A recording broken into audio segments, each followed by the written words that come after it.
hoje, no quadro Nossa Gente, temos a honra de receber um homem múltiplo. Ele que é contador, professor, instrutor, esportista. E olha, a gente vai saber muita coisa dele aqui, tá bom? Mas acima de tudo, é um cidadão que carrega no coração amor por tudo que faz. E eu estou aqui com o Ferrareto. Seja muito bem-vindo. Boa tarde, como é que você está? Tudo bem? Tudo ótimo, e você? É um prazer estar aqui com você, contar um pouco de história, né? Adoro história. Falo que eu sou contador, mas também de histórias.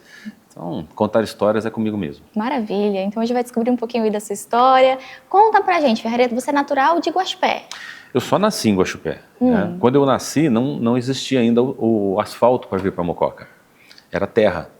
E era só esse caminho que tem aqui pelas cidadezinhas vicinanças aqui, né?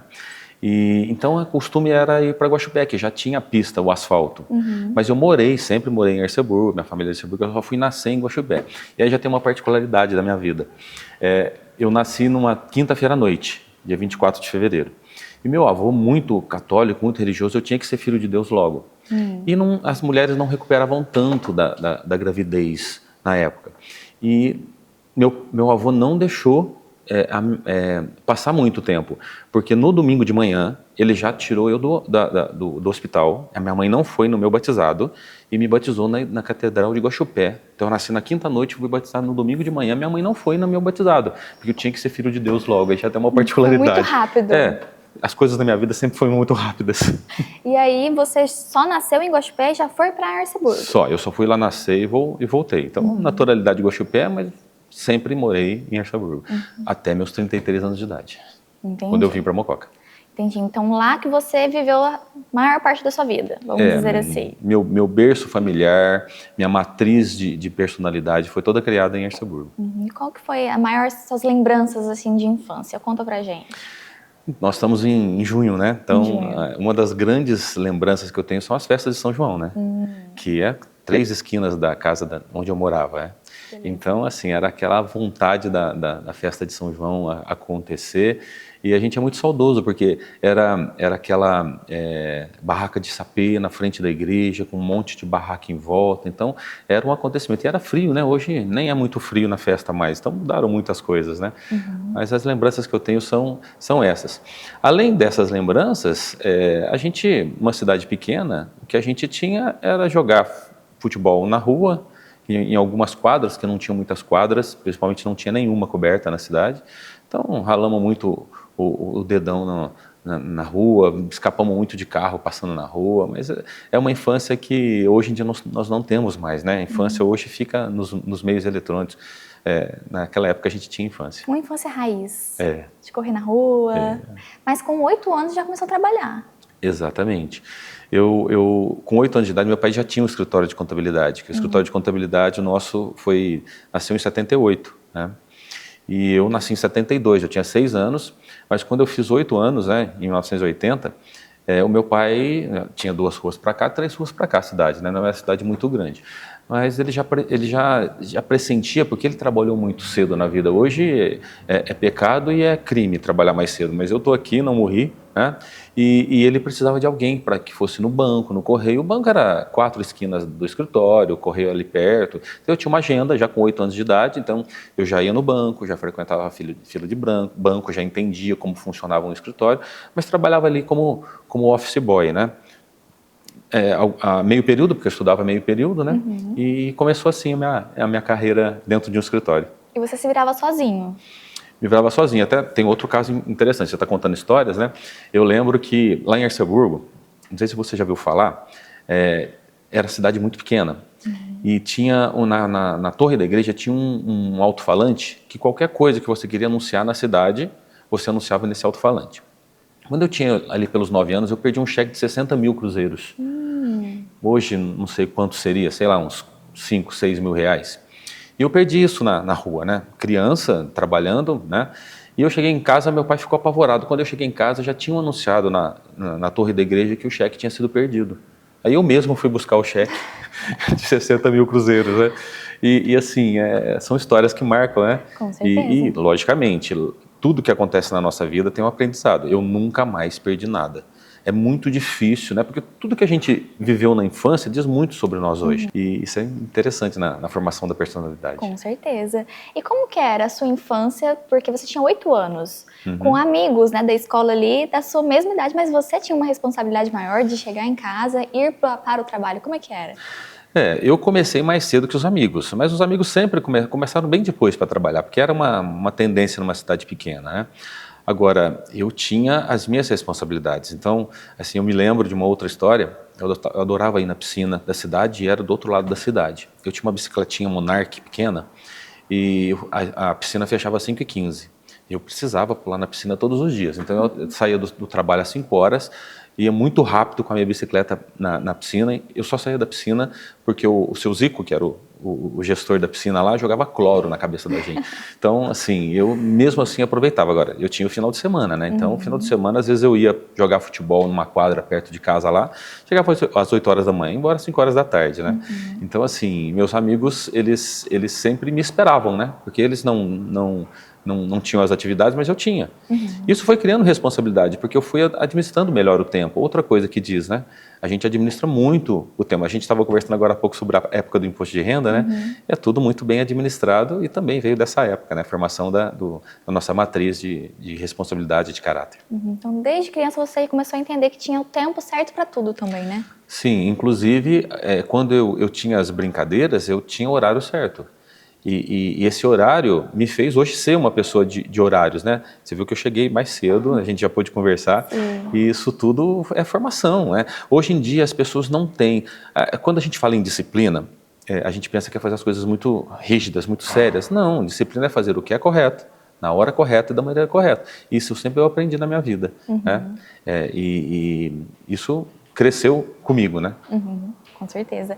E você começou desde os 8 a trabalhar com seu pai. Como que foi, desde novo, já conseguir ali buscar essa experiência, captar essa experiência dele? Eu sou de família de professora, minha mãe professora e meu pai contador. E uma família muito boa, porque eu tive também influência dos meus avós, né? Os pais da minha mãe, né?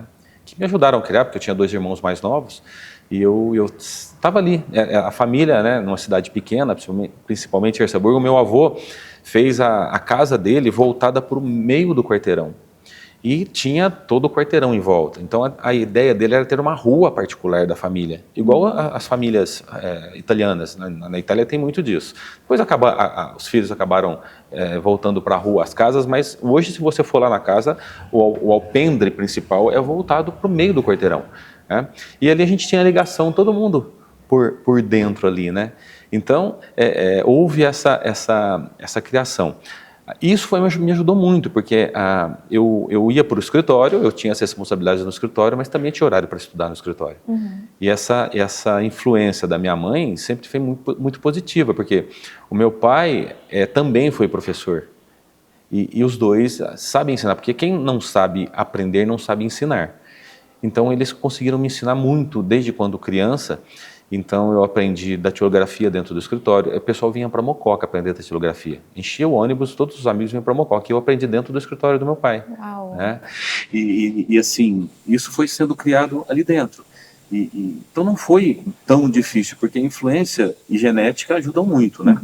Então eu sempre tive dentro de casa a influência muito positiva da minha mãe, que minha mãe sempre foi muito criativa e meu pai muito austero, né? Precisa fazer, vamos fazer. E não foi difícil, mas foi assim, em alguns momentos eu queria ter tido mais infância, sim, mas não me atrapalhou em nada não. Hoje eu consigo lidar muito bem com essa situação. Te moldou quem você é hoje, né? E então você fala aí da sua família, então eles foram suas influências quando você era criança. Exatamente. Inclusive eu tenho uma característica que faz parte também do meu currículo, não sei se eu te contei, mas vou te contar agora. Eu sou um apaixonado pelo Natal. E assim, a influência veio do meu avô. Sério? O meu avô, ele montava os presépios da cidade de Erceburgo. E quando, antes de eu nascer, penso que isso também é genético, além de ser influência, ainda é genético, porque nos anos 60 eu não era nascido, meu avô fazia grandes presépios de visitação regional. E ele criava os seus próprios presépios. Por exemplo, ele colocava uma montanha e uma bomba de água E aí fazia um riozinho passando por perto do presépio. Ele montou a cidade de Arceburgo tudo em latão, todos os prédios principais da cidade. Então ele fez uma cidade, fez a manjedoura e passava de verdade um rio. E ele entrava e bombeava de novo e tinha um monjolo, né, que antigamente era usado. E em cima das montanhas assim, ele fazia relampear, uma luz piscar. Então parecia que você estava vendo mesmo um presépio. Isso veio para mim, né? A minha casa na época de Natal não tem lugar onde não tem um enfeite. Eu sou colecionador de Natal. E o meu avô foi uma grande influência, porque o meu avô ele sempre foi muito prático. Se você precisava arrumar uma tampa de panela, ele dava um jeito. Se você precisava, qualquer coisa que você precisava, ele dava um jeito. Ele arrumava uma forma diferente. Então, muito criativo. E eu fui criado por ele. E pela minha avó também, né? Que não era um exemplo de doçura. Eu nunca vi a minha avó levantar a voz para ninguém. Então, a gente peguei assim, do meu pai, a austeridade, a honestidade. Da minha mãe, eu peguei o talento. Do meu avô, a criatividade. Da minha avó, a doçura. Então, você vai criando uma personalidade muito, muito bacana, né? Então foi sua base, a sua família. Exatamente. E aos 16, como que foi esse processo de emancipação? Conta aí pra gente. Então, dentro do escritório de contabilidade, porque quando eu tinha 16 anos, eu já fazia basicamente quase todo o trabalho do escritório, né? E nós fazíamos pagamento de folha de pagamento de camaradas rurais, empregados rurais, semanal, que era a panha de café. Então a gente fazia aí 300, 400 cheques no sábado. E o meu pai sozinho assinava os cheques, porque geralmente os produtores rurais eles moravam fora e tinham propriedades na cidade de Arceburgo. Então imagina, meu pai assinar 400 cheques. E eu já fazia todo o trabalho e meu pai só assinava. Então meu pai falou, vamos emancipá-lo, né, para que você possa assinar os cheques. Então desde os 16 anos eu sou procurador em quase todos os bancos aqui de Mococa e Arceburgo, porque as contas eram em diversos bancos. Então a minha assinatura é super conhecida. E tem uma história para contar disso também. Eu gosto de contar histórias. Uma vez, o dono da fazenda, um advogado de São Paulo, ele pegou o talão de cheque lá no escritório para fazer uma compra. É a antiga Bernasconi, que hoje é ali onde tem uma loja dos chineses ali no centro da cidade. E ele foi comprar, se não me engano, ele comprou uma cama, alguma coisa assim. E o banco ligou para mim. Eu tive que vir no banco, o antigo Banco Real. Eu fui até o banco para reconhecer a assinatura, porque a assinatura não era minha, era do dono do cheque. Eu tive que validar a assinatura do dono do cheque, porque ele não assinava o cheque, quem assinava era eu, então minha assinatura era conhecida, a dele não. Eu tive que ir no banco para validar pessoalmente, né, porque era cartão de assinatura, não era hoje igual eletrônico, né? Eu tive que ir lá e falar, não, essa assinatura é do dono do cheque, não é minha, mas é válido, pode pegar. Nossa. Então eu tive que validar a assinatura do dono do cheque. A partir daí a responsabilidade só aumentou, Ferrareto. Aumenta, porque você é responsável por muita coisa, né? Porque ser procurador, quando você é procurador, você faz aquilo pela pessoa, né? Então, hoje em dia nós temos procurações eletrônicas, né? E o escritório de contabilidade fica com várias procurações eletrônicas. Então, é de muita responsabilidade você representar alguém, né? Então, você tem que ter muita credibilidade e a pessoa tem que confiar em você. Isso foi com 16 anos. 16 anos. Você já tinha noção dessa responsabilidade? Eu já trabalhava há 8 anos no escritório. Há 8 anos. Então, a gente já tinha noção do que era. Porque, assim, quando você tem uma pessoa perto de você que inspira confiança, porque o meu pai é assim, ele era assim, ele faleceu agora em 2023, mas se ele tivesse devendo para você R$10 e gastasse 50 para te entregar, ele ia gastar 50 para te entregar R$10. Então, assim, sempre o que foi da gente é da gente, o do outro é do outro, e a gente preza muito isso. Isso é uma coisa que eu aprendi muito. Então, tendo um espelho perto de nós, a responsabilidade ela vem junto, né? Hoje em dia você vê uma criança de 16 anos, a gente fala criança, né? Porque 16 anos hoje não tem responsabilidade para nada. Nós vemos muitas pessoas de 20 e poucos anos, né? Então, graças a Deus, eu agradeço meu pai, né, por ter me passado esse legado. E aí, com 16 anos, até você se mudar para Mococa, teve aí um período da vida. O que aconteceu? Então, a gente emancipa várias vezes, né? Eu me casei com 20 anos, antes dos 21. Também é considerado emancipação. Eu formei antes dos 21. E é considerado, como você se forma, também era uma antecipação. E eu fiz os 21, então eu emancipei 4 vezes, né? Nossa. Então, isso é interessante, porque como a responsabilidade vem mais cedo, quando eu me casei com 20 anos, eu já tinha minha casa, já tinha construído a minha casa. Então, é diferente, porque você sai na frente, né? Quem se prepara mais rápido, mais cedo, sai na frente e conquista mais cedo as coisas que precisa, né? Com certeza. Então, entre os 16 e 18 anos, sempre trabalhando no escritório do meu pai. E tem uma coisa que aconteceu quando eu tinha 18 anos de idade também. O quê? Eu já tinha 10 anos dentro do escritório, né? E eu queria fazer uma experiência. Na minha cabeça eu tinha que fazer carreira numa grande empresa. E hoje o currículo é de uma página só. Quanto menor, melhor o currículo. Naquela época não. Quanto maior era o seu currículo, Melhor. mais você sabia as coisas. Eu tinha um currículo de 19 páginas, eu tenho ele até hoje. 19 páginas quando eu tinha 18 anos. Quando eu entreguei o currículo na metalúrgica Mococa, eu fui contratado antes dos meus 18 anos, que era uma coisa inédita também. Você tinha que ter 18 anos para entrar. Eu entrei quando eles tinham comprado o primeiro computador deles na metalúrgica e separaram o departamento fiscal, que faz as notas fiscais, do departamento de faturamento. O departamento fiscal registra as notas fiscais. E o de faturamento faz as notas fiscais. Então, o primeiro computador, o primeiro mês que a metalúrgica Mococa imprimiu uma nota fiscal no computador, eu estava presente. Só que eu não estava fazendo a nota, eu estava escriturando a nota. Só que assim, eu cheguei numa empresa, uma grande empresa, fiquei um mês. Porque o que eu fazia no escritório do meu pai era muito maior quantidade do que eu fazia na metalúrgica. Meu pai contratou 3 funcionários e não deu conta do que eu fazia. E foi o primeiro ano de faculdade também. Quando eu 17 para 18 anos, que eu sou de fevereiro, então logo ali em janeiro. E eu pedi demissão com um mês, porque meu pai precisou de que eu voltasse, e aí eu voltei como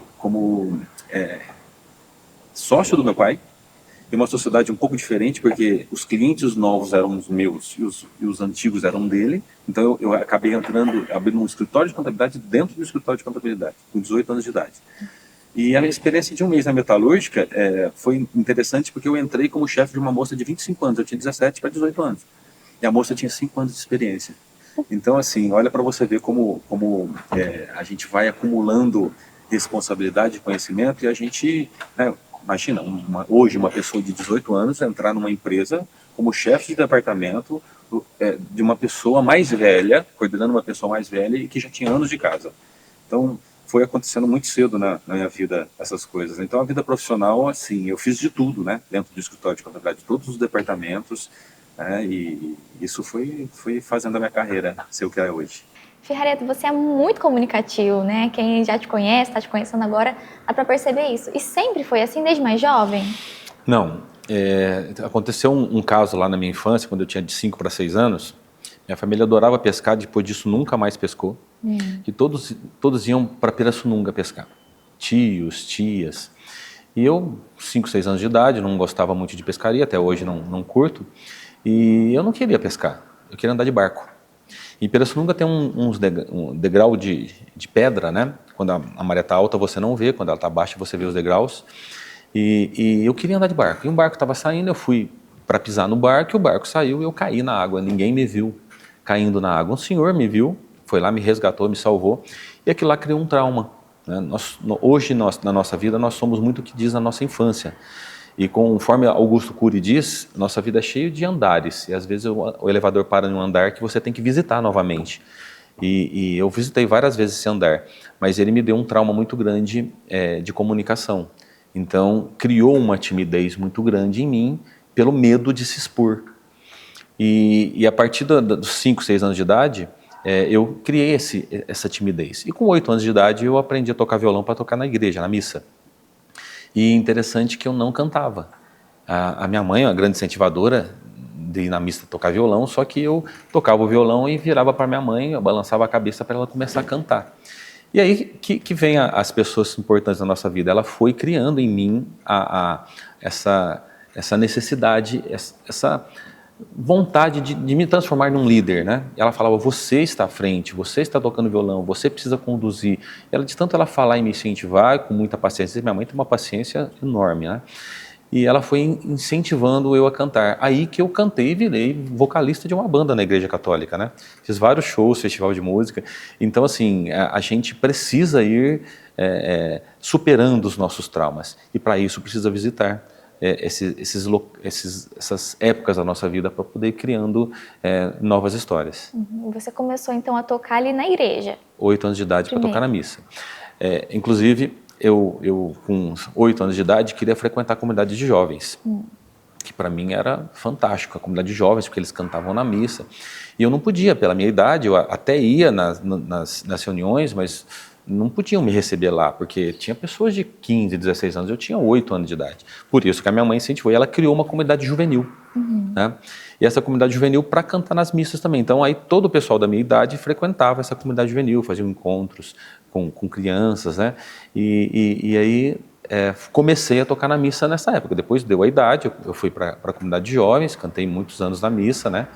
E fui nessa década aí da minha vida, dos 8 aos 18, 20, tocando na missa, né? Isso foi muito interessante, mas não existiam ainda bandas, né? Você só tocava violão, voz na missa e aos domingos de manhã. Então a gente sempre ia para a igreja tocar violão no domingo de manhã. E as pessoas começaram a gostar, te contratando para casamento, como que era? Isso foi depois de um acontecimento trágico na minha vida, né? A gente sempre diz que, às vezes, quando acontece algo de ruim, a gente fica remoendo. E eu sempre, na minha vida, eu tive um incentivo muito grande, muito do meu avô e da minha mãe. E isso foi muito importante na minha criação. Eu sempre aprendi que existe algo superior a gente, né, que nos conduz. E que nós vamos para um lugar melhor quando a gente morrer. E isso tudo foi me trazendo muita força, né? E o que aconteceu de trágico na minha vida, quando eu tinha 23 anos, eu fiquei viúvo. Minha esposa morreu num acidente de carro, eu não estava, e não usava cinto naquela época, então foi um acidente banal, em 1995. E ela faleceu numa sexta-feira, inclusive vão fazer 30 anos agora, foi no dia 23 de junho, véspera de festa de São João. E aí ela foi enterrada no sábado, no domingo eu peguei o meu violão e fui cantar na igreja. E para uma cidade de 8 mil habitantes, foi uma coisa diferente.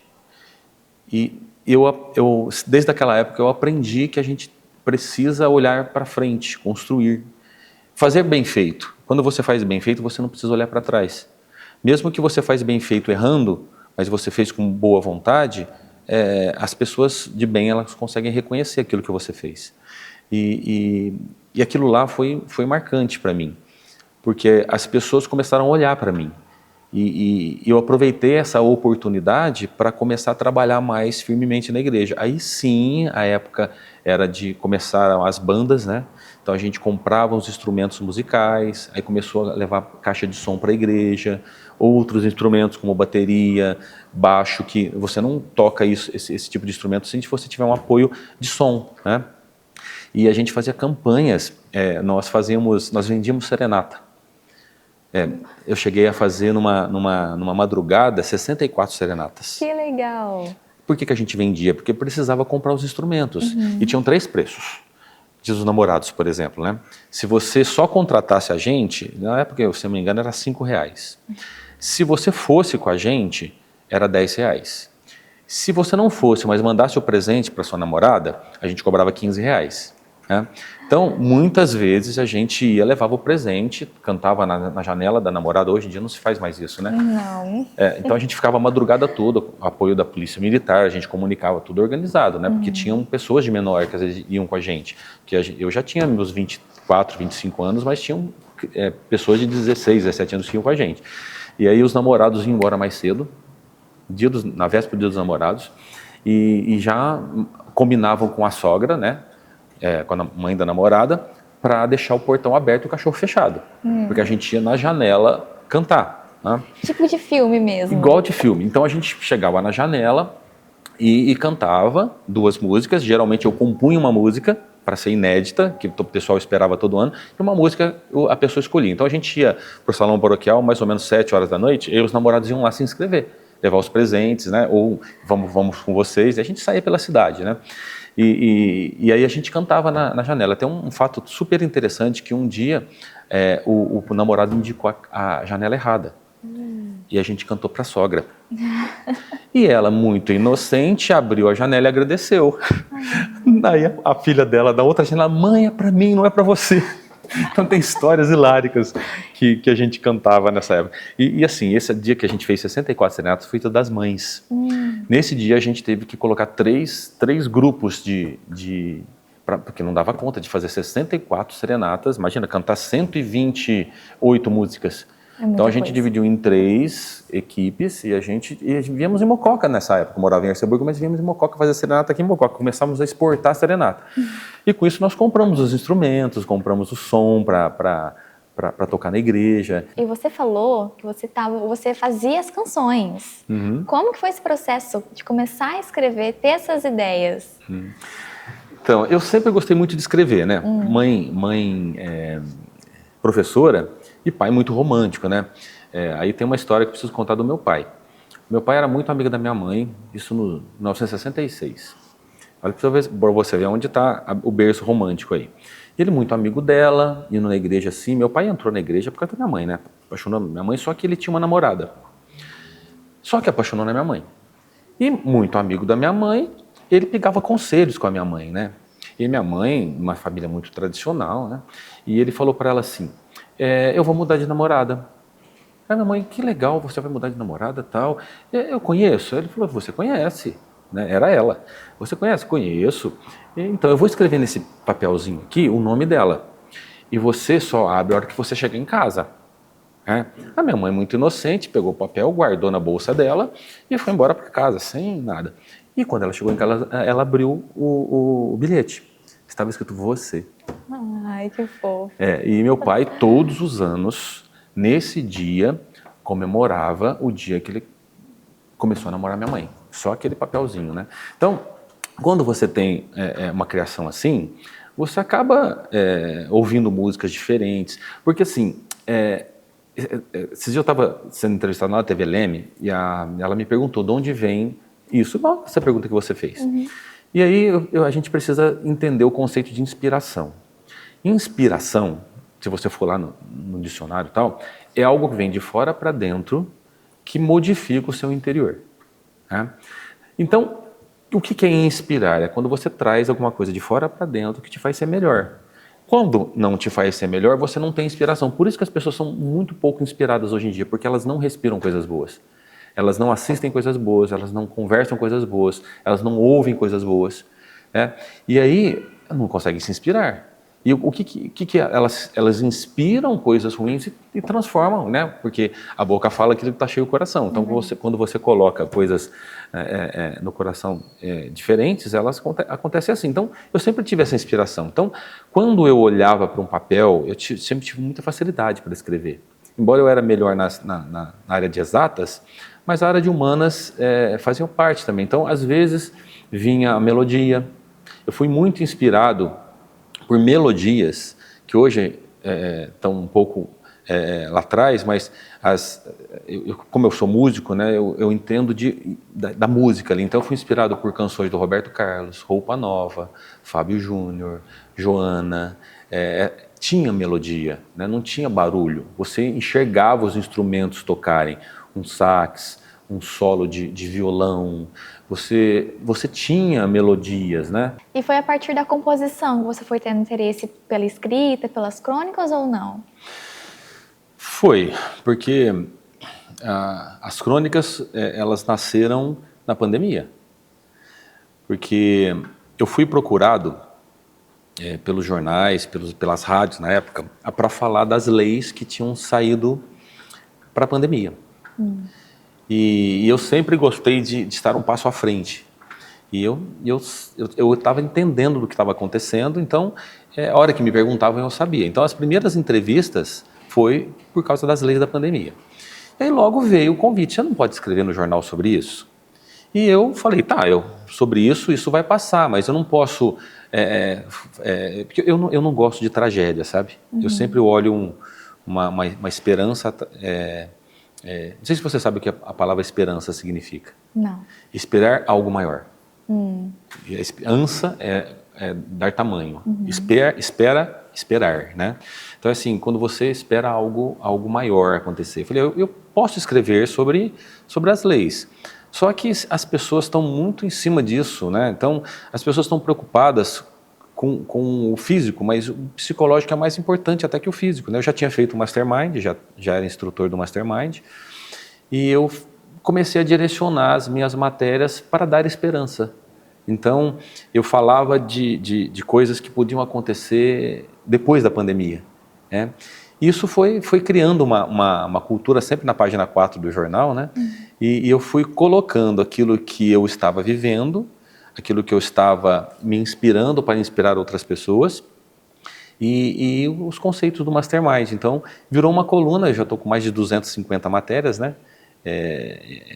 Que tem pessoas que me param na rua, eu penso que umas 2 ou 3 vezes que eu não escrevi, que não deu para escrever, ficou sem o jornal, me enquadraram. Cara, você vai parar, não pode parar. Então, assim, e são pessoas de várias idades que me param, assim, às vezes na fila do pão. E você é aquela pessoa do jornal tal. É interessante porque me falaram, nossa, a gente vive num mundo cheio de tragédia e é gostoso ler a sua matéria uma vez por semana, porque eu nunca falo de coisa ruim, né? Até as coisas ruins que acontecem a gente dá uma ênfase diferente. Logicamente, eu escrevo daquilo que eu estou vivendo. As vivências do dia a dia, então, te inspiram a escrever. Exatamente. Eu procuro me alimentar de coisas boas. E mesmo as coisas ruins, como quando você consegue olhar sempre o bom, mesmo as coisas ruins você tira algo bom. E no Mastermind a gente trabalha muito isso, porque, por exemplo, vou te dar um exemplo, se você entra na casa de alguém com um olhar viciado em coisas ruins, você vai ver a teia de aranha, você vai ver o piso quebrado no chão, você vai ver o buraco no sofá, você vai ver que as coisas estão fora do lugar. Mas quando você tem um outro olhar, você vai entrar na casa das pessoas e ver um lindo quadro, você vai ver uma flor, você vai ver outras coisas. Não que você não vai ver aquilo que é ruim, mas você consegue direcionar, porque dentro de você está cheio de coisas diferentes daquilo que tem fora. Então, você pode olhar diferente para as coisas. Então, mesmo com um dia nublado, você pode ver coisas bonitas. Né? Então, depende de como você olha, não como as coisas são. Olha, já fica uma dica aí, né? Uma dica solta no ar. Todo mundo começa a pensar assim. E o seu livro, Ferrareto? Porque o livro reúne essas crônicas. Sim, o livro foi nasceu, na verdade, no coração do meu pai. Quando a gente reunia muito na pandemia, porque não saía de casa, né? Ficava em casa, e um dia a gente estava almoçando, meu pai, eu já estava escrevendo no jornal, meu pai falou para mim assim, ó, um homem, para ser considerado um homem, isso é um conceito que os antigos tinham, né? Ele precisa plantar uma árvore, ter um filho e escrever um livro. Já ouviu falar disso? Já. Então, assim, eu já tinha um filho, né? Árvore, eu gosto muito de jardinagem, então plantei várias coisas na minha vida. E ele falou para mim, falta você escrever um livro, e você tem dom para isso. Olha o que você está escrevendo todas as semanas. As pessoas gostam, eu gosto de ler, a família gosta de ler. Por que você não reúne essas crônicas de um livro? E eu quero que você faça uma dedicatória para mim. E essa ideia passou, né? Meu pai veio a falecer, e aí um dia com a minha irmã, que a minha irmã é doutora em línguas, ela falou, por que você não lança um livro dessas crônicas? Eu falei, nosso pai falou a mesma coisa para mim. Ele falou, pode mandar para mim que eu organizo tudo em um livro, então já está pronto. Só falta a dedicatória do meu pai, né, que eu preciso fazer, e aí nós precisamos levar isso adiante, né? E tem alguma crônica ali que você mais gosta? Tem uma crônica que eu não me esqueço, até esses dias eu queria publicar de novo, mas vou deixar passar mais um tempo. Sons e pausas de uma canção. Porque assim, ó, nós às vezes pensamos na nossa vida que nós só precisamos de música, mas nós precisamos de pausa. Se não fosse as pausas numa música, você não tinha música. Perceba, tem muitas pausas na música. Você tem a pausa do som e tem a pausa da palavra também. Nenhuma música, no seu rap, né? Que uma palavra atrás da outra, mas você precisa da pausa. Como o corpo precisa da pausa. Você não pode, por exemplo, numa academia, fazer braço todos os dias. Tem que fazer braço um dia, perna no outro. Então, é muito importante para a gente entender as pausas. Uma coisa que eu vinha a entender só depois do Mastermind. Eu não parava. Eu não tinha parada para mim. Até um dia que eu estava em sala, né? Porque você faz o treinamento, depois você pode ser auxiliar de sala, depois, se você quiser, você vira instrutor. E eu estava como auxiliar de sala. E eu cheguei, falei para o meu instrutor assim, eu quero fazer tudo aí. Tudo para mim. Ele falou, você não vai fazer nada. Você vai aprender a esperar. E eu não sabia esperar. Eu passava na frente e atropelava tudo. Fazia, acontecia, mas eu não sabia esperar. E uma das coisas importantes que eu aprendi de 10 anos para cá é esperar. E eu me inspirei nisso para escrever essa crônica, que as pausas são tão importantes quanto a música, o som. Nossa, que bonito. Realmente é importante para tudo na vida, né? E o seu período como professor veio depois disso? Então, eu tinha 17 anos, não era formado na faculdade, e eu recebi o convite para dar aula. E eu tive que entrar com um pedido na faculdade para eles me liberarem do último ano para dar aula, pelo menos 2 vezes por semana. A faculdade não me liberou, mas eu já era para mim ser professor antes de formar na faculdade. E aí eu tive que a escola teve que colocar um professor provisório até eu me formar. Então eu comecei a dar aula com 18 anos. Em Arceburgo? Em Arceburgo. Dava aula de contabilidade, dava aula de administração. E aí na época, no começo dos anos 90 ali, começou, 92 foi a primeira vez que a gente comprou um computador. Então, nos anos 2000, para mim ensinar contabilidade na escola, eu precisava de computador. Não dava mais para ensinar só manual com fichas. A pessoa ia para uma empresa, ia para um escritório, tinha computador. E eu era o único professor que sabia computação. E aí, para comprar computadores para o 2º grau, eu tive que dar aula de 5ª a 6ª série, porque a verba só tinha de 5ª e 6ª série. E aí eu dava aula para crianças, eu parava de trabalhar durante o dia e ela dava aula para 5ª série, 6ª série, porque não tinha professor que sabia informática. E aí eu pude comprar computadores para me dar aula para os jovens, né, no 2º grau, que varia como profissionalizante, hoje em dia não pode mais, né, valia como 2º grau e profissionalizante. Então eu comecei a dar aula de contabilidade, mas dei aula de tudo, até de matemática financeira, de estatística, porque o que precisava eu estava ali. E informática para criança. Dei aula em Arceburgo por 15 anos. Nossa! E era seu objetivo ou não? Eu sempre gostei, sabe? Eu falo que eu sempre gostei de ensinar pessoas, porque o trabalho na igreja, em qualquer religião, né? Sou católico, trabalhei muito na igreja católica, mas o ensino, o que você passa para a pessoa cresce quando você ensina algo para ela. E olhar nos olhos de uma pessoa que aprendeu, não existe satisfação maior. As minhas aulas eram às sextas-feiras, as últimas. Por quê? Porque os alunos não queriam perder as minhas aulas. Eu não fazia chamada, nunca fiz chamada uma vez na minha vida. Nunca ditei nada, não tinha textos ditados, não gostava disso, eu gostava de colocar as ideias. Então, se você não assistisse a minha aula, você não conseguia fazer a prova. E era interativo. Então, o que acontecia? As pessoas não iam na 1ª, 2ª, 3ª aula, pulavam o muro da escola para assistir a minha aula, de sexta-feira. E aí tem uma história de uma prova, porque eu fazia assim, mesmo as provas que eu fazia de alternativas, A, B, C, elas eram interpretativas. E aí tinha aquelas pessoas que queriam sacanear, né?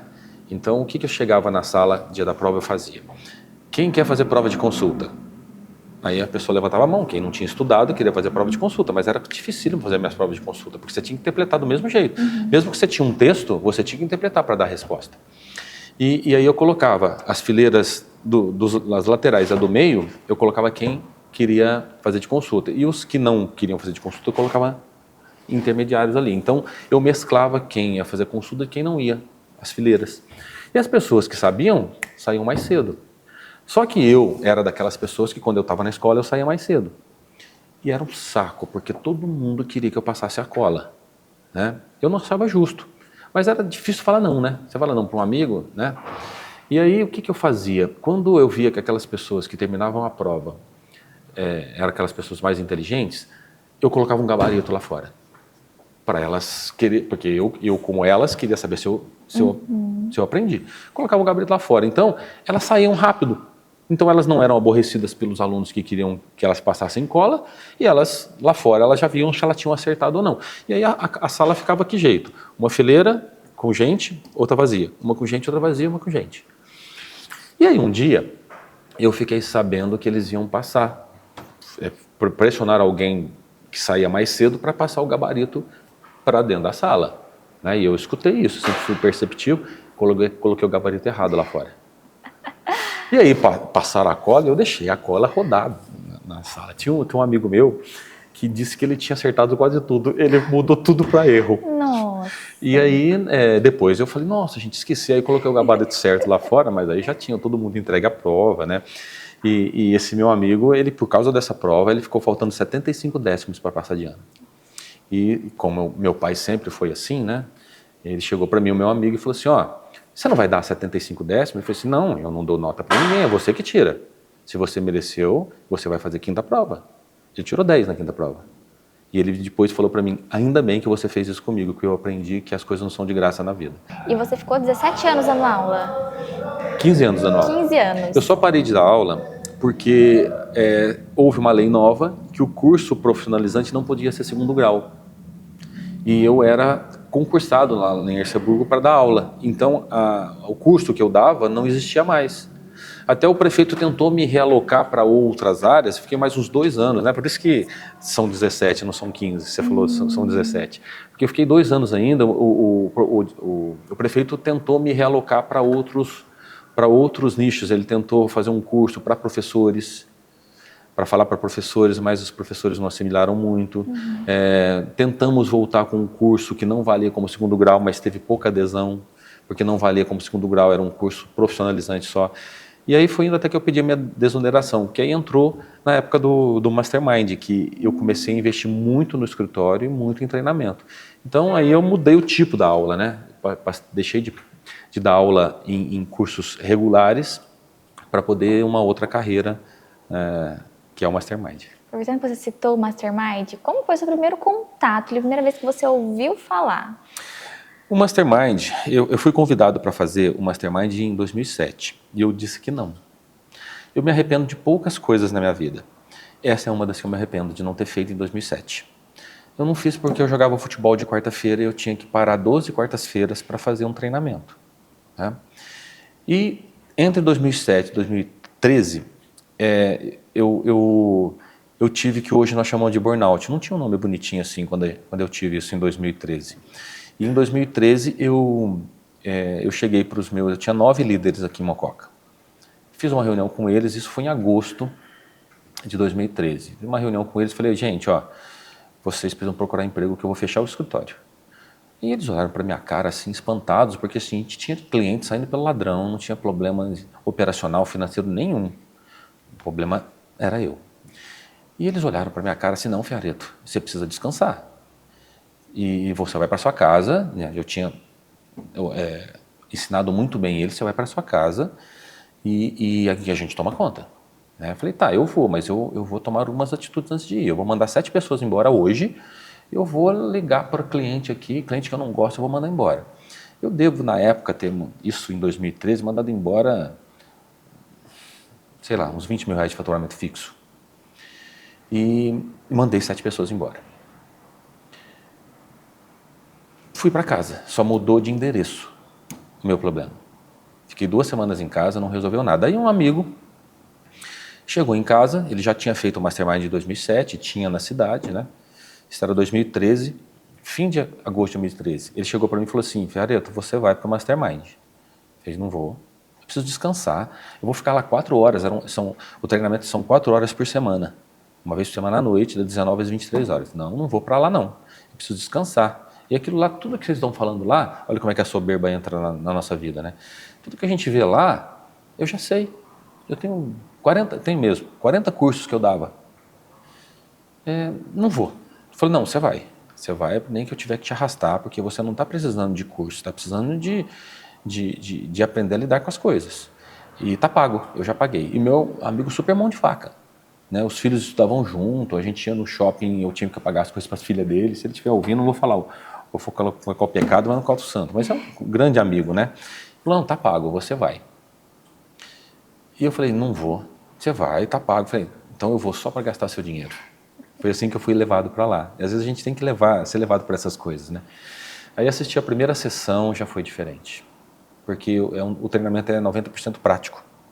Muita gente faz e não absorve, porque não quer. Mas se você der valor, ele muda a sua vida. Porque é um estudo científico que foi feito há mais de 100 anos, foram entrevistadas 16 mil pessoas no mundo, todas pessoas de alto gabarito, e foi elencado 17 comportamentos que são importantes serem trabalhados. E eu não dei o braço a torcer na primeira sessão, não. Ele olhava para mim e gostou, falei, mais ou menos, mas tinha adorado, porque a primeira sessão é encantadora. Aí a segunda sessão, no meio, que tem um intervalo às 9 horas, né? Falei, quanto custa isso aí que eu vou te reembolsar? Porque transformou a minha vida. 2 características na minha área, só para você ter uma ideia, o poder disso. Eu tinha clientes só aqui na minha cidade, ou cidades muito próximas aqui. Hoje o escritório tem clientes, hoje eu sou coordenador técnico do escritório, né? Trabalho no escritório. Mas o escritório hoje tem abrangência em vários estados. Tem cliente em Saquarema, tem cliente em Indaiatuba.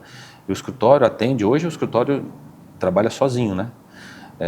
Ele atende clientes muito longe. Mesmo antes da pandemia, a gente já tinha a especialidade de trabalhar à distância. Agora, saindo um pouco fora, quando você era criança, assim, antes dos 8, você era prodígio? Tipo assim, você era muito inteligente, os 7, 6 anos? Então, tem uma história aí também. Lá na cidade de Erceburgo, tinha 2 colégios. Um colégio, entre aspas, das pessoas mais adiantadas e uma escola das pessoas menos adiantadas. Né? E minha mãe dava aula nos colégios das pessoas menos adiantadas. Ela levou eu para lá, debaixo da saia da mãe, né? E eu estava na minha 2ª série e eu não aguentava mais repetir tabuada e repetir texto. Porque para fixar, né? Porque o processo de pedagogia ele é todo repetição. Para fixar, você estava lá, 30 vezes a tabuada não sei do que, 50 vezes o texto não sei o que, eu não aguentava. Eu fazia 2 vezes a tabuada, já decorava, sempre tive muita facilidade para aprender. E não aguentava mais copiar texto. Então eu comecei eu olhava na lousa, fazer 30 vezes a tabuada, eu esqueci o 0 por querer. Escrever 3 vezes a tabuada, fazia a minha tarefa. 50 vezes o texto, escrevia 5 vezes o texto. E a professora, no outro dia, eu tinha escrito só 3, só 5 vezes o texto, ela falava, mas espera aí, o que aconteceu? Eu falei, não, eu não cheguei na lousa, professora. Aí a professora acreditou em mim, né? E falou para minha mãe, olha, ele está ficando cego, ele não consegue enxergar na lousa. E aí minha mãe me trouxe, quando eu tinha a 2ª série, me trouxe aqui no seu Zé de Souza, oculista, que até hoje é meu cliente. Me trouxe no oculista, eu enxergava mais do que... Não tinha problema nenhum de visão, né? E aí eu tive que contar para minha mãe que eu não tinha saco para ficar escrevendo um monte de texto, porque eu sabia de cor. Só que eu tinha que fazer, porque eu estava numa escola onde todo mundo perto de mim tinha que fazer. Então, eu não via a hora de sair daquela escola e ir para uma outra escola, né? Mas acabei até a 4ª série ali. Mas aí minha mãe, ela me fez pensar de uma forma diferente. Ela falou, você está num lugar onde você pode ajudar as pessoas. Olha como você é criado na sua infância. Você pode ajudar as pessoas. Então, use as coisas que você sabe para as outras pessoas crescerem. Então, eu ajudava todo mundo na sala. Então, eu já tinha um centro cívico escolar Marechal Rondon, que eu já era o presidente. Então, aí eu já causava, né? Porque eu aprendi a usar meus dons para ajudar as outras pessoas. Então, eu continuei sendo, eu não digo que prodígio, mas assim, a disciplina nos faz aprender, né? E dar valor naquilo que... Então, assim, se eu estou na escola, eu tenho que aproveitar. Então, eu estou na escola. Se eu vou jogar futebol, eu vou jogar futebol. Se eu vou conversar com você, então, dá o 100%, sabe? E depois no Mastermind eu aprendi. Uma dos comportamentos é você dar o seu melhor. Não interessa o que você vai fazer, o que você está sentindo. A outra pessoa não é culpada de você não estar bem. Então, você tem que dar o seu melhor sempre. E quando a nossa mente é extremamente obediente. Quando você fala para ela que você quer alguma coisa, um exemplo. A gente trabalha muito com isso no Mastermind. Se eu falo para você assim, ó, agora que você sair daqui, até você chegar na sua casa, você vai prestar atenção em gato. Você vai ver um monte de gato pela rua. Se você não fala isso, você vai ver 50 gatos e não vai olhar para nenhum. Então, você condiciona a sua mente. Então, quando você coloca alguma coisa na sua mente correta, você vai andar no caminho. Lá no Mastermind a gente fala que o método ele salva. O que é isso? Se você sabe como fazer algo, você pode até não estar fazendo, mas você está no trilho. Então você vai chegar no destino. E quando você teve contato aí com a metodologia do Napoleão, como é que foi? Porque ela é totalmente diferente. Eu já conversei com você antes, você me falou sobre ela, e assim, é incrível. O Napoleão Hill, ele foi um jornalista, né? Vamos dizer jornalista, que em 1908 ele queria entender por que as coisas davam certo. E ele saiu entrevistando pessoas E ele foi desafiado pelo homem mais rico do mundo, que perguntou para ele, falou para ele, ó, se você puder fazer essa pesquisa durante 20 anos no mundo, você vai descobrir o segredo das pessoas de sucesso. E aí ele foi, entrevistou 16 mil pessoas, foi indicado pelo milionário para entrevistar essas pessoas, então Albert Einstein, Thomas Edison, Henry Ford, e ele foi fazendo a compilação, no fim dos 20 anos ele descobriu 17 comportamentos. E eu tive acesso dentro do treinamento Mastermind Lindsay, que hoje eu sou um dos especialistas. E ali dentro você tem 74 ferramentas práticas, que, frase também do Napoleão Hill, você não mata a fome lendo o cardápio. Você está com fome, você vai no restaurante, dá o cardápio aí. Aí você lê e fala, já vou embora. Não, você tem que comer para matar a fome. E muitas coisas hoje, muitos cursos que a gente tem, muita autoajuda, tem muitos excelentes profissionais e não estou falando mal de nenhum. A gente que tem que perceber se aquilo faz bem para a gente ou não. Né? Um psicólogo, um consultor, um coach, né? O Mastermind não é coach, mas você que tem que saber se aquilo lá está fazendo bem para você, se está levando você para algum lugar. E o Mastermind ele coloca 74 ferramentas, mais de 70 ferramentas nas suas mãos. Então, por exemplo, ele te ensina a conversar com as pessoas. Ah, mas eu já sei conversar, mas você está tendo efeito naquilo que você conversa? Existe uma forma científica de conversar que foi estudado, está no estudo científico que foi feito. Então o Mastermind ele é considerado uma ciência, a ciência do comportamento. Então você aplica e funciona, ele é um método, ele é o trilho. Você pode ser um trem-bala, se você colocar você nessa rua aqui, você não vai longe, mas se tiver um trilho, o Mastermind é o trilho. Ele coloca as ferramentas na sua mão. Então, como lidar com estresse, preocupação e ansiedade? Napoleão Hill estudou que nós temos 33 pontos frágeis. E você precisa de 33 protetores. Você conhece os protetores, mas não é só conhecer a teoria. O que eu faço com isso? Então, tem um método, Experiencial Learning, que a gente usa, somente o Mastermind usa, que você vai colocar a teoria em prática. E aí você vai usar na sua vida. O Mastermind você não estuda fora de lá. Você vive, você transforma os seus hábitos em hábitos diferentes. Então, o meu contato com as ferramentas, sendo uma pessoa disciplinada, sendo uma pessoa que acredita em treinamento, acredita em associativismo, porque eu sou diretor da Associação Comercial, isso eu não coloquei no meu currículo há mais de quase 30 anos. Então, uma pessoa disciplinada, que usa as ferramentas, você vai tendo resultados. Por exemplo, a 14ª lei do êxito, que é tirar proveito do fracasso, que eu usei lá quando eu fiquei viúvo, hoje eu uso conscientemente. A gente estava conversando sobre isso. Então, acontece algo de ruim comigo, eu reciclo muito rápido. É uma das ferramentas que a gente trabalha. Então, assim, eu não fico sofrendo por aquilo que aconteceu. Porque eu não fico olhando o problema, eu fico olhando a solução. É outra ferramenta do Mastermind. Então, assim, você tem ferramentas para abreviar o seu gasto errado de energia. Então, hoje eu sou mais eficiente e eficaz. Eficiente e eficaz é o que faz o tempo ser melhorado. Então, eu tive contato no treinamento e aí depois eu virei instrutor. Então, quando você fala, o primeiro ouvido que ouve é o seu. Aí eu faço tudo certo na minha vida? De forma alguma. Eu sou ser humano, eu erro. Eu sei que às vezes eu magoo pessoas, eu sei que às vezes eu não faço tudo corretamente, mas a diferença é que eu sei voltar atrás.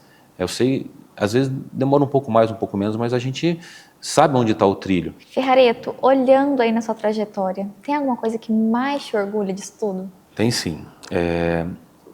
Eu sou muito intenso, né? E uma coisa que sempre eu gostei de deixar nas pessoas é o legado. Inclusive é a 16ª lei do êxito, né, que a gente trabalha no Mastermind. O que é deixar legado? Não sei quando eu vou te encontrar de novo. Eu não sei quando eu vou encontrar o Gabriel, quando eu vou encontrar... Não sei. Não sei o que vocês vão pensar de mim, mas eu quero que pensem bem. Então, assim, dar o melhor sempre. Então, quando nos meus clientes do escritório, sempre você vai ver falar bem de mim. Se você for lá na igreja onde eu tocava nas missas, nos festivais, vão falar bem de mim. No Mastermind, logicamente tem gente que não é 100% das pessoas que gostam de você, né? Mas assim, o legado sempre vai ter alguém que interessante. E eu tenho uma história para contar aí. Há uns 10 anos atrás, menos, uns 8 anos atrás, eu entrevistei vários, assim, tinha 7 candidatos a ser boy no meu escritório. Eu sempre faço reuniões coletivas, entrevistas coletivas. E entrevistando lá, Um rapaz estava lá que nunca mais vi ele, até esqueci quem era ele. Aí eu estava na FENAC, uns 4, 5 anos depois, eu estava na FENAC para comprar um data show. E eu não lembrava dele e ele chegou para me atender. Eu pensei que era um vendedor. E ele falou, ó, me chamou pelo nome. Eu já achei estranho, né? Porque não estava com crachá, né? Mas ele chamou eu pelo nome e foi me atender. E lá na FENAC eles não podiam ligar equipamento para a gente ver. Você pegava, comprava e pronto. E eu falei para ele, eu queria ver funcionar. Ele falou assim, e ele falou muito bem do equipamento e tal. Ele falou, a gente não consegue aqui, não pode, mas eu vou conseguir para você. Foi lá no gerente, falou, o gerente chegou lá, ele me permitiu ligar. Mas o que a gente vai colocar? Não, eu tenho um pendrive aqui, até colocou uma banda de rock.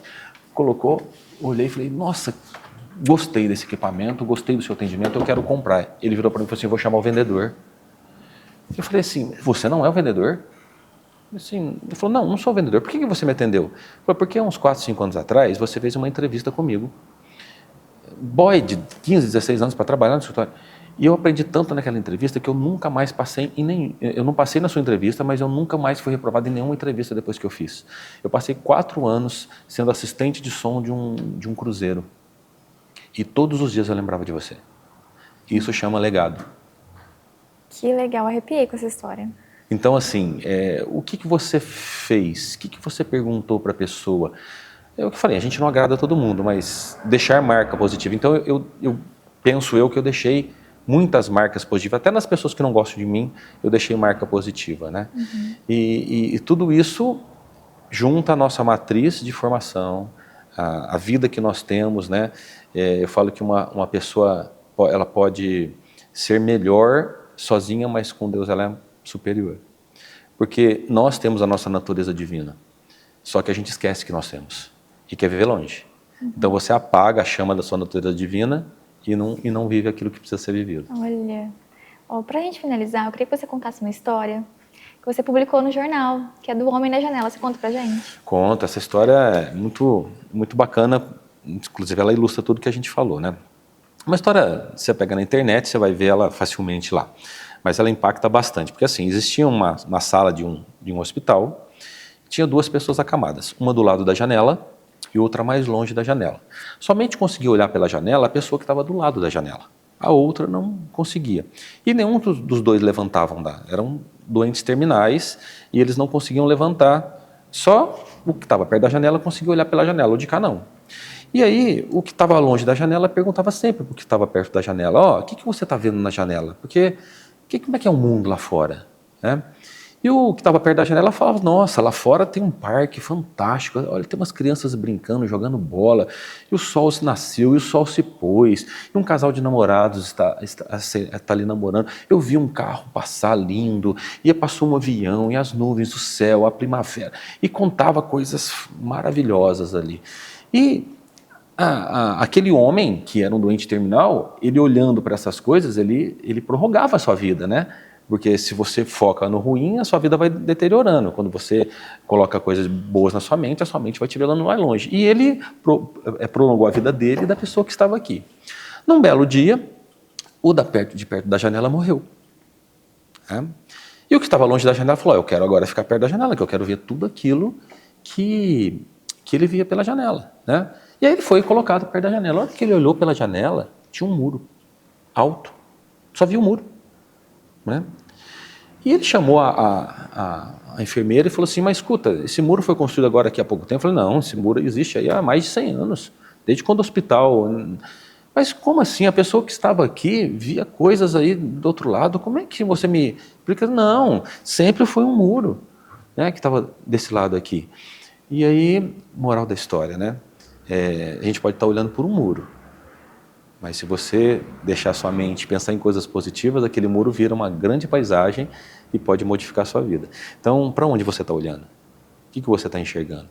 E a gente vê perto de nós muitas flores, perfumes, a gente vê pessoas maravilhosas, a gente vê situações boas. Por que nós insistimos em olhar um muro? Se a gente pode olhar para uma paisagem muito mais bonita. Exatamente. Bom, Ferrareto, adorei. Muito obrigada por finalizar. Acho que não teria forma melhor de finalizar essa entrevista que uma palavra como essa. Muito obrigada, viu? Obrigado, sempre como precisar, estamos aqui para poder propagar aquilo que existe dentro de nós, que é esse tesouro que nós vamos acumulando. E o tesouro a gente não consegue que esse tesouro fique só para a gente, né? A gente tem que fazer outras pessoas serem ricas também. Exatamente. Bom, muito obrigada a você também que nos acompanha. Finalizamos a entrevista por hoje. Geise Cantuária, do Plenário Venerando Ribeiro, para o quadro Nossa Gente.